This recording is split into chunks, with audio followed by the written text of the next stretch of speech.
Merci Gaëtan, merci à toute l'équipe de Transmutation et de m'accueillir dans cet endroit magnifique. Et merci à vous tous d'être présents. Je suis assez impressionnée par cet auditoire. J'ai choisi de vous ramener une carte postale des falaises de Ploua dans les Côtes-d'Armor, où j'ai passé une partie de l'été. Un très beau paysage le long duquel on aime se promener sur les sentiers côtiers. Mais il se trouve que de l'autre côté de ces falaises, dans la baie de Saint-Brieuc, à une vingtaine de kilomètres à vol d'oiseau, même pas, apparaissent sur des plages splendides ces fameuses algues vertes qui, chaque année, s'accumulent et parfois provoquent des morts. Et en me promenant, je réfléchissais à cette idée qui est au centre de la permaculture, qui est celle du feedback, de la rétroaction, de la réponse d'un système à une perturbation. Et je me disais que les algues vertes, c'était une sorte de paradigme du problème auquel nous sommes confrontés, qui est celui de la saturation par l'industrie, en l'occurrence l'industrie agroalimentaire, de nos écosystèmes qui n'ont plus la capacité de traiter ces effluents de nitrates qui sont saturés, qui débordent. La nature n'arrive plus à recycler, les cycles sont ouverts. Et cela, je m'en suis d'autant plus aperçue que le village où je logeais, c'était un petit village qui s'appelle l'Antique, dans les Côtes-d'Armor, que personne ne connaît l'Antique. Et il se trouve qu'à l'Antique, il y a une grande centrale de traitement des algues vertes qui a défrayé la chronique l'été dernier, jusque dans les colonnes du journal Le Monde. Car en juin dernier, cette centrale a reçu 2000 tonnes d'algues vertes en 3 jours, alors qu'elle est paramétrée pour traiter 6000 tonnes sur une année entière. Donc voilà, sur mon lieu de vacances, j'étais confrontée à cette rétroaction du système Terre à travers cette question des algues vertes qui est une manière de métonymie, de refléter à travers comme ça un lieu, un fragment de la planète, la totalité d'un dysfonctionnement. Alors, Sauver la Terre, vaste programme, et d'autant plus vaste programme que Sauver la Terre à l'époque de l'Anthropocène. Il fut un temps où, avec Yves Cochet, nous écrivions un livre, c'était déjà il y a longtemps, en 2003. Nous assistions au sommet de la Terre de Johannesburg en 2002, dit Rio plus 10, plus 20, Rio plus 10 pardon, à l'époque. Bref, un énième sommet de la Terre.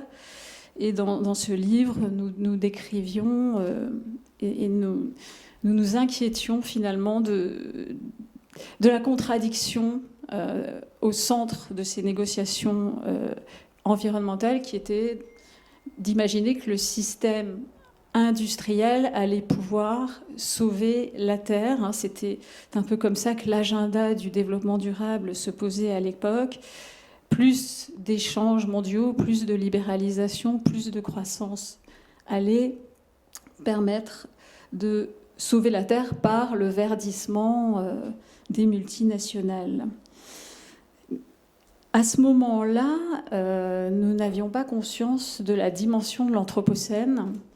Nous étions dans la perspective de penser la crise écologique comme une crise qui pouvait peut-être se régler donc par une diplomatie environnementale, mais cette diplomatie nous semblait biaisée par l'omniprésence du langage économique au cœur de négociations environnementales.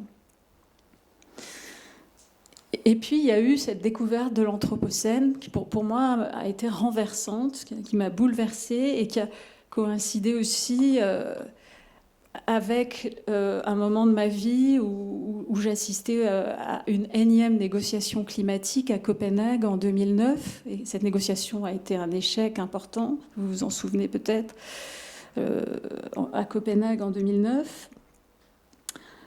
Et à ce moment-là, l'Anthropocène, pour moi, résonne comme un fracas, comme une énorme prise de conscience que nous ne vivions pas une simple crise, nous vivions un basculement de civilisation dont nous n'avions pas encore conscience, une transformation géologique du monde par les sociétés industrielles, une transition systémique qui pourrait s'imposer à nous sous la forme d'un effondrement. Tout cela, ce n'est pas le co-inventeur du concept, Paul Crutzen, qui l'a dit comme ça. J'extrapole son constat. Pour Paul Crutzen, le co-inventeur de ce néologisme anthropocène, l'humanité est bel et bien entrée dans une nouvelle époque géologique caractérisée par le fait que les actions humaines, et en particulier la puissance énergétique des sociétés industrielles, s'exercent comme une force tellurique à part entière qui concurrence et qui s'ajoute à celle des volcans ou des glaciations qui étaient les événements qui, jusqu'à présent, suscitaient les datations des époques géologiques. Mais il se trouve que l'emprise des activités humaines, et en particulier celle des sociétés industrielles, justifie aux yeux d'un certain nombre de scientifiques, dont Paul Crutzen, mais aussi Will Steffen, qui travaille aussi sur les représentations de l'Anthropocène, justifie l'idée que nous aurions basculé donc dans une nouvelle époque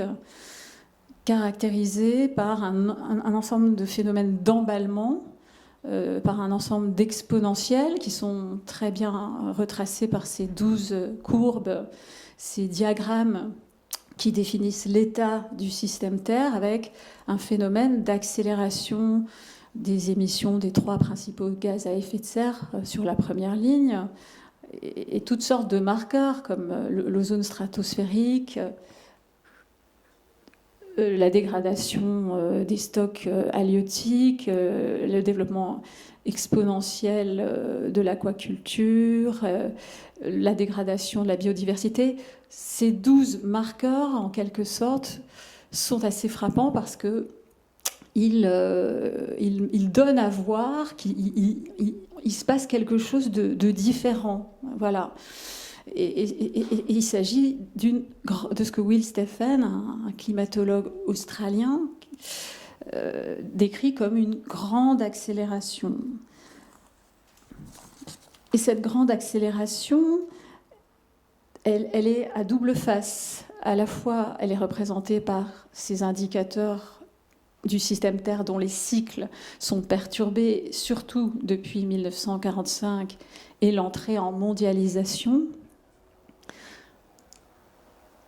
Et l'autre face de la grande accélération, c'est l'ensemble des indicateurs socio-économiques qui, eux aussi, décrivent un décollage vertigineux de la démographie, du PIB mondial, des investissements directs à l'étranger, de la population urbaine, de la consommation d'énergie primaire, qui est le cœur, d'ailleurs, de la grande accélération, la motrice, en quelque sorte, de la grande accélération, c'est la consommation exponentielle d'énergie fossile qui se confirme à partir de la Deuxième Guerre mondiale, de l'après-Deuxième Guerre mondiale, de même que l'utilisation de fertilisants, etc., qui provoque l'accumulation des algues vertes en Bretagne.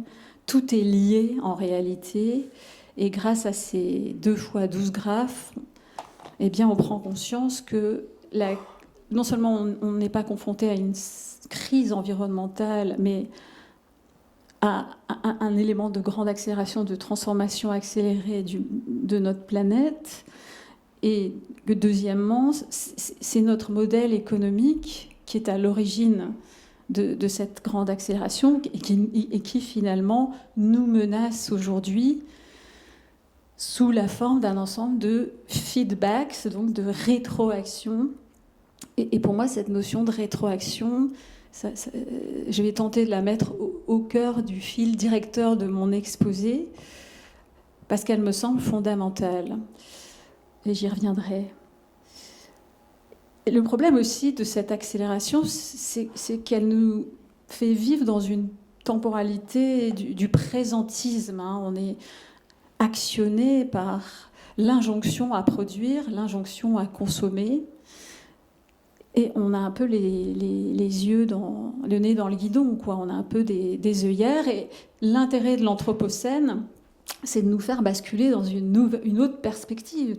Tout d'un coup, on se représente des trajectoires complètement inédites, et on prend conscience du fait que la puissance de nos sociétés est de nature géologique quasiment. Et donc ça nous aide finalement, cette notion d'anthropocène, à nous représenter le fait qu'on vit dans un moment de rupture, de disruption, et que cette prise de conscience-là, qui est un peu difficile, est aussi peut-être potentiellement féconde, au sens où qui dit disruption dit aussi peut-être momentum. C'est pour ça qu'on a appelé notre think tank l'Institut Momentum, le moment d'un changement d'état, d'une vibration, un kairos, un moment de cristallisation qui nous invite à nous projeter autrement dans la politique qu'il faudrait peut-être mettre en œuvre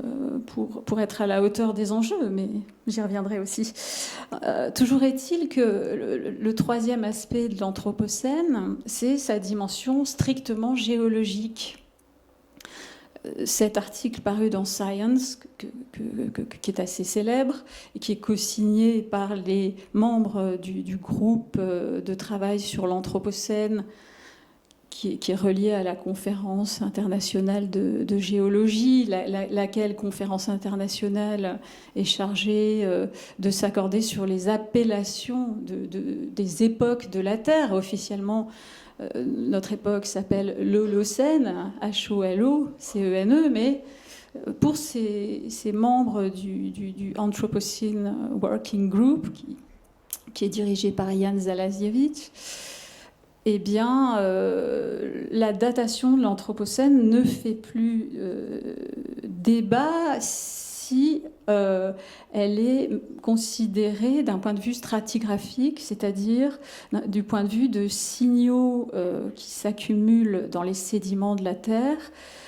Par exemple, même au fin fond des Pyrénées, il pleut du plastique, et ce plastique vient des pneus, majoritairement des pneus des automobiles, ou au Groenland, dans les glaces du Groenland, on trouve des particules de nitrate. Au pôle, on trouve de la suie, etc., etc. Et surtout, il y a un signal absolu, c'est le radionucléide. Donc, ce sont les particules de radioactivité qu'on trouve partout dans les sédiments terrestres et qui datent emblématiquement du premier essai nucléaire qui a précédé le largage des 2 bombes atomiques dans le désert du Nouveau-Mexique en juillet 1945. D'où cette datation emblématique. L'Anthropocène commencerait sur le plan strictement stratigraphique, géologique, en 1945, parce qu'à partir de là, il y a une pertinence stratigraphique de ce nouvel âge de la Terre. Voilà, je ne vais pas m'attarder là-dessus, mais je trouve ça assez fascinant de se dire que même sur un point de vue strictement géologique, oui, nous avons bel et bien changé d'époque. Alors, le paradoxe, c'est qu'on a changé d'époque un peu par inadvertance, sous l'effet de l'activité de transnationale des énergies fossiles, nous dit le chercheur Richard Head, qui, dans la revue Climatic Change, démontre que seulement 90 entreprises sont à l'origine de la crise climatique actuelle. Et ce sont des entreprises, les carbon majors, qui, essentiellement dans les secteurs du pétrole, du charbon, du gaz et du ciment, qui sont à l'origine de 63% des émissions planétaires de CO2 et de méthane cumulées entre 1751 et 2010. Alors quand on lit ça, on se dit, bon, bah, finalement, d'une certaine manière, politiquement, on devrait pouvoir régler le problème en assujettissant ces grandes entreprises à des taxes, à des quotas, à la réforme de leur production. Mais l'histoire a montré que ces entreprises, comme nous le décrivions dans Sauver la Terre, se sont plutôt instillées dans les négociations environnementales et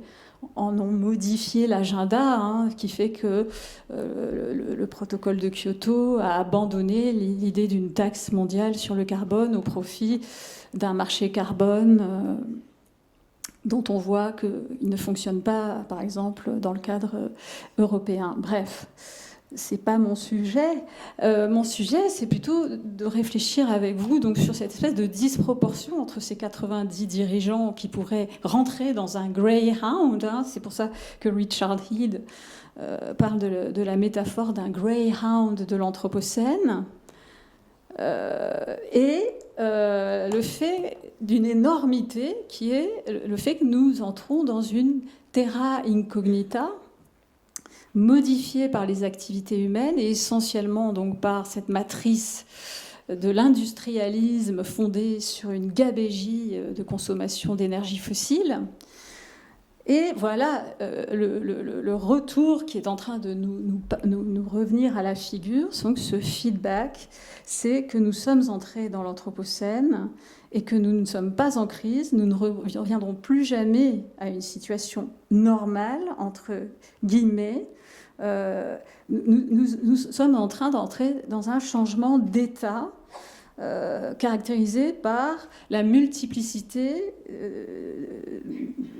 des catastrophes, par des éléments d'imprévisibilité du climat, par exemple, à travers des rétroactions dites positives, c'est-à-dire d'auto-emballement, et puis des phénomènes d'irréversibilité aussi des catastrophes. Donc, cette terra incognita, elle est représentée ici par Anthony Barnowski, Elizabeth Hadley et leur équipe de chercheurs, eux-mêmes étant issus de l'université de Berkeley. Et ce graphe aussi a été très médiatisé et montre que sous l'effet de l'artificialisation ou du changement de l'utilisation des sols, de la déforestation, de l'urbanisation, de l'agriculture industrielle, à partir d'un certain pourcentage d'artificialisation, eh bien, la planète pourrait décrocher et changer d'état. C'est une sorte de représentation systémique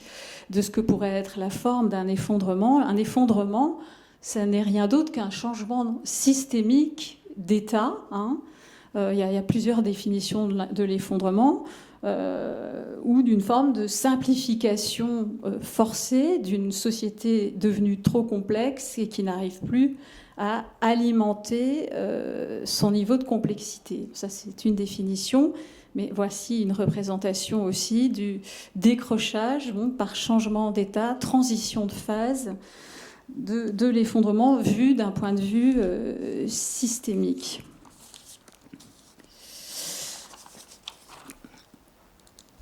Alors, c'est pas facile d'encaisser tout ça, même ce que je vous dis, je l'ai déjà dit, et à chaque fois, ça m'impressionne. C'est vertigineux pour nous tous. Et donc, face à ce vertige, il est normal d'élaborer des parades, des dissonances. Ce que le psychologue Festinger, Léon Festinger, appelé la dissonance cognitive, observant une secte aux États-Unis dans les années 50 qui croyait que la fin du monde allait arriver et qui priait en attendant des extraterrestres pour sauver le monde. Puis finalement, les extraterrestres ne sont pas arrivés. Et la secte a dit, finalement, on a tellement prié que c'est pour ça que ça n'est pas arrivé. Ce que veut dire Festinger dans cette métaphore de la dissonance cognitive, c'est que à mesure que nous sommes confrontés à des changements brutaux ou à des catastrophes, notre entendement va élaborer, ou même nos politiques, nos sociétés ont élaboré des sortes de fictions collectives du sauvetage. Le philosophe qui a, à mon sens, le mieux parlé de cette dissonance, c'est le philosophe et journaliste Günther Anders, qui en 1956 publie un recueil qui s'appelle L'obsolescence de l'homme. Günther Anders, qui se trouve être le premier mari de Hannah Arendt, évoque ce qu'il appelle le décalage supraliminaire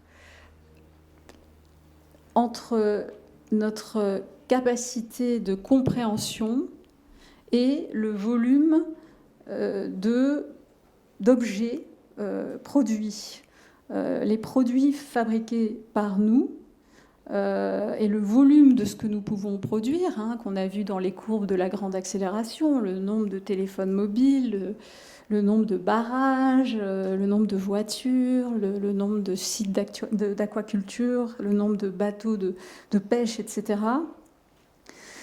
Tous ces objets que nous produisons excèdent notre capacité de compréhension, en fait, et notre capacité sensible, en réalité, qui, elle, reste limitée. Donc il y a une sorte de discrépance, de décalage,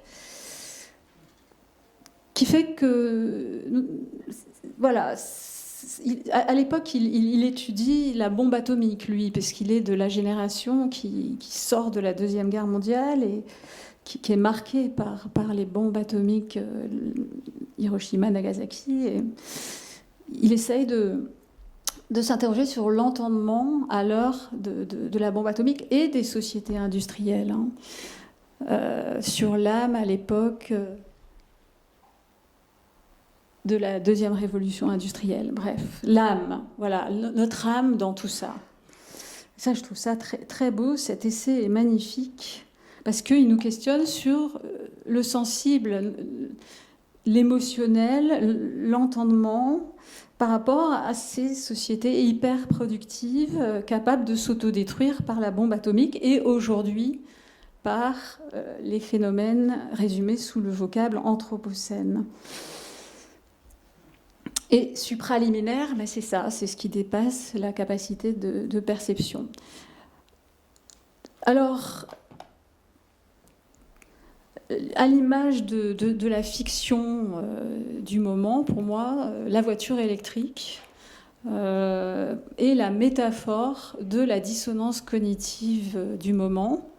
Là, il s'agit de SUV en plus, donc non seulement il faut aussi garder la puissance, il faut pouvoir monter dans des grosses voitures, accélérer, mais tout ça va quand même être merveilleusement alimenté par quelques éoliennes et tout va se passer dans le meilleur des mondes possibles et on va garder cette puissance de consommation d'espace et de vitesse avec simplement un changement qui serait le passage aux énergies renouvelables. Je pense que pour aller plus loin dans notre réflexion, il faut effectivement décoloniser nos imaginaires et qu'il faut arrêter, à mon sens, de croire que le changement de carburant va régler le problème de la crise de l'Anthropocène. On y reviendra dans le débat, mais La question de la transition, c'est que pour qu'elle fonctionne, il faut qu'elle fonctionne, en temps et en heure.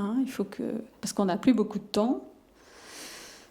Vous savez que d'après le rapport spécial du GIEC sur les 1,5 degrés, il faudrait qu'on réduise de 45% nos émissions entre 2010 et 2030. Donc on est presque en 2020 et on n'a plus que 10 ans pour réduire de 45% nos émissions par rapport à 2010. C'est un peu dingue pour essayer de stabiliser à 1,5 degré. Donc on est pris un peu en étau, évidemment. Et donc il faut aller vite, la transition en temps et en heure. La transition, il faudrait qu'elle soit égalitaire, donc pour tous. OK pour la voiture électrique, mais il faudrait qu'il y en ait au moins 3 milliards sur la planète pour que tout le monde puisse en avoir une. Est-ce qu'on peut alimenter 3 milliards de véhicules électriques en temps et en heure et dans des conditions écologiques acceptable, c'est-à-dire sans saccager la Colombie, sans bousiller la Nouvelle-Calédonie avec des sites miniers qui sont creusés partout pour extraire les terres dites rares et les minerais nécessaires à faire tourner ces éoliennes et à alimenter les composants de la smart grid, les réseaux dits intelligents, les objets connectés, les 5 écrans par maison, etc. Donc, on sent bien qu'on atteint là aussi un plafond, mais que la question des limites reste tabou à travers cette fiction de la transition. On ne pose jamais la question des limites. Donc, je passe là-dessus. Et j'en viens à cette histoire de rétroaction qui me semble capitale pour entrer en résonance avec le monde. Donc pour sortir de la dissonance, qui est un phénomène, encore une fois, finalement humainement compréhensible, mais il est temps d'en sortir, eh bien il faut développer une forme de résonance cognitive, et plutôt qu'une dissonance cognitive, à travers ce que j'appelle la conscience des rétroactions, la pédagogie des rétroactions. Puisque nous avons vécu depuis notre naissance éloignés de ce qui nous fait vivre. La déconnexion entre nos actes de consommation et les lieux de production de matières premières, c'est un état qui pour nous est naturel. Tout ce qu'on utilise vient en gros du monde entier. Et nous ne connaissons pas ce qui se passe derrière l'interrupteur. Nous ne savons pas de quoi sont faits les objets que nous utilisons, d'où vient l'énergie. Au final, nous n'avons pas conscience des boucles de rétroaction qui sont complexes. Donc il faudrait instaurer une sorte de pédagogie de la complexité des rétroactions dès l'école primaire pour changer de mentalité et passer de cette mentalité consumériste dont on actionne l'interrupteur et puis on s'en fiche un peu de savoir ce qui se passe derrière, à une mentalité d'éveil finalement, parce qu'à partir du moment où on a ce déclic, on se sent plus comme avant en fait dans sa voiture, et on a envie de savoir d'où viennent ces algues vertes, on a envie de savoir d'où vient ce qui est dans nos assiettes, etc. Vous allez me dire, ça ne suffit pas. Non, pour moi, c'est juste un aspect de la mutation anthropologique à laquelle l'Anthropocène devrait nous convier. L'autre piste, eh bien, c'est d'instaurer des politiques de décroissance. Je n'ai pas peur d'employer ce mot, des politiques qui instauraient de manière démocratique, pendant qu'il en est encore temps, une forme, par exemple, de rationnement énergétique. Ça pourrait être à l'échelle de la France, ça pourrait même être instauré à l'agenda des négociations internationales, plutôt qu'une taxe carbone qui, au final, est plus inégalitaire qu'un rationnement par individu, puisque la taxe carbone grève